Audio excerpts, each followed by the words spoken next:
Today I'm checking out this hand truck that was sent to me so I could do the review. Let's get it out of the box, see everything it comes with, put it together if it needs to be, and test it out. All right, so this is it out of the box. Absolutely no assembly. It's fully assembled, nothing you got to mess with.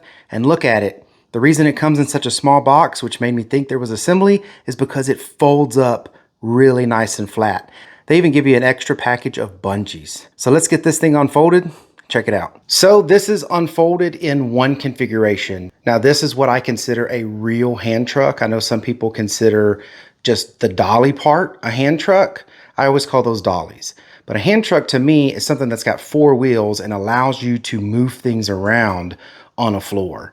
So this is one configuration. It will expand even wider. There's little clips right there that lets you expand this even longer. And then if you want to use it as a dolly, you just pull these little pieces here and this folds back down and you've got a dolly. So it's really nice and expandable. Looks like it's going to be really easy to use. I'm going to put all the different configurations here in this video. So I just extended the bottom down here using these little clips. And now this is a longer hand truck. And it rolls really well. What I really like about it, these swivel wheels in the front row really well. Those back ones back there are on a gear. So when that metal piece goes down, they fold out.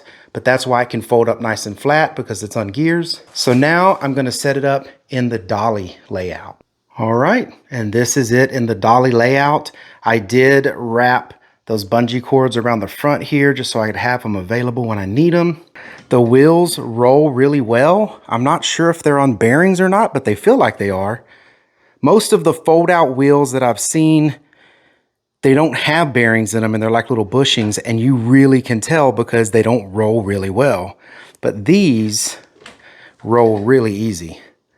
So I haven't taken them apart, but they definitely roll like there's bearings in there. So yeah, really like it. It's going to be so useful because it does so many different configurations. I mean, this is kind of like your ultimate dolly. You can use it as a regular dolly like it is now, but if you've got a lot of packages or some really heavy stuff to move around, you convert it into a hand truck, and now you can just pull around your packages, boxes, whatever it is you have with ease. I really like it. I think you will too, and I hope all this information was helpful. Thank you very much for watching. Y'all take care.